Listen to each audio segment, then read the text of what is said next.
receivers are automatically activated to warn of the impending hazard. These receivers by this system are normally conducted by the National Weather Service every Wednesday between 11 a.m. and noon.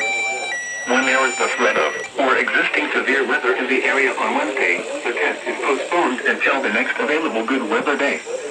The warning alarm, transmitted over National Weather Service radio stations in north central and northeast Illinois, will be activated for watches and/or warnings, affecting all counties in north central and northeast Illinois, as well as counties in far northwest Indiana.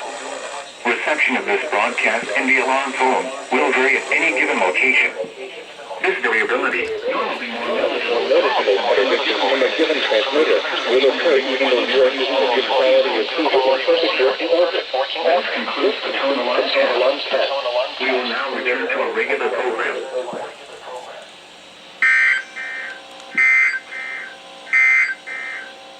Here is your forecast for DeKalb and surrounding communities.